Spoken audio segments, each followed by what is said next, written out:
সকাল সকাল উঠে ব্রাশটাকে হাতে নিয়ে পুরো দিনটাকে শুরু করা। তো প্রথমে ব্রাশটা করে নিচ্ছি আর আমার পিছে পিছে মেয়েও করে বেড়াচ্ছিল। তো আমি ব্রাশ করার পর এরপরে চলে গেলাম হচ্ছে রান্নাঘরে। তো রান্নাঘরে দেখে এসে চা হয়ে গেছে, তো আমি শুধু একটু গরম করে নিয়ে নিলাম। তো চা দিয়ে শুরু করতেছি দিনটাকে। তো দেখো এখানে একটুখানি চা নিয়েছি শুধু খাওয়ার জন্য, আর রোদ্রে বসে চা খাচ্ছিলাম। তো সেরকম এখন তো আর ওরকম ঠান্ডা নেই, তো অনেকটাই গরম পড়ে গেছে, তো তাও রৌদ্রের মধ্যে একটু বসে আছি। সকাল সকাল রৌদ্রটা ভালোই লাগে। এরপরে চলে গেলাম মেয়েকে বই পড়াতে। মেয়েকে তো বই পড়াবো না, শুধু ওকে বই নিয়ে বসতে বললাম, আর আমি বাকি কাজ আছে।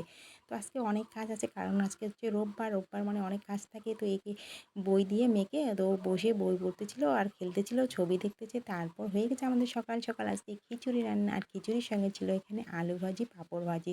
তো আমার তো ভীষণ মজা হচ্ছে আমার, কারণ পছন্দের খিচুড়ি। তো আমি এখানে খিচুড়ি খেয়ে নিলাম, মেয়ে তো খেলো না, তো আমি খেয়ে নিলাম। তারপর চলে গেলাম বাইরে। বাইরে গিয়ে ফুল গাছগুলোকে ভিতরে নিয়ে আসলাম, বাড়ির ভিতরে।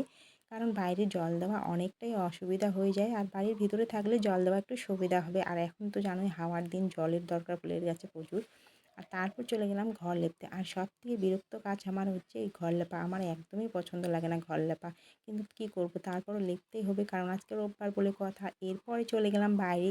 বাইরে গিয়ে দেখি ভাস্তি নিয়ে এসেছে অনেকগুলো শাক। আর শাকগুলো দেখো এত সুন্দর শাক, না কত রকমের শাক নিয়ে এসেছে। তো দেখতেছি 4 রকমের শাক নিয়ে এসেছে। তো আমাদের তো 4 দিনের শাক হয়ে যাবে, কারণ দেখো অনেক শাক নিয়ে এসেছে 4 রকমের। এই শাক হচ্ছে কী শাক মনে নেই নাম। আর এখানে লাফা শাক, রাই শাক, আর হচ্ছে পালং শাক, আর হচ্ছে কী শাক ওটা মনে নেই আমার নামটা এখন। তো এখানে শাকগুলোকে এখন তুলে নিয়ে রাখতেছিলাম, কারণ অনেক শাক। তো আমার তো শাক খুবই পছন্দ আর ভালো লাগে খুব খেতে শাক। তাই অনেক শাক, ওদের নাকি অনেক শাক হয়েছে, তো ওরা কেন খেতে চাচ্ছে না, ওদের আর ইচ্ছে হয় না খাওয়ার, তো আমাদেরকে দিয়ে গেলো।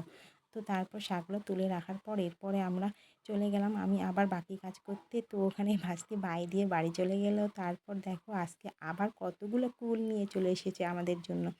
তো কুলগুলো দেখে তো আমার জিভে জল চলে আসছে। দেখো কুলের কালারগুলো এত সুন্দর, না আর কি বলবো। তো এতগুলো কুল তো আজকে মাখা করা যাবে না। কিছু কুল শুকিয়ে রাখবো, আর কিছু কুল আজকে ভর্তা বানিয়ে খাবো। তো সবাই চলে আসবে খেতে। তো আর ভিডিওটা বেশি বড় করলাম না, কারণ অনেকটা বড় হয়ে যাবে।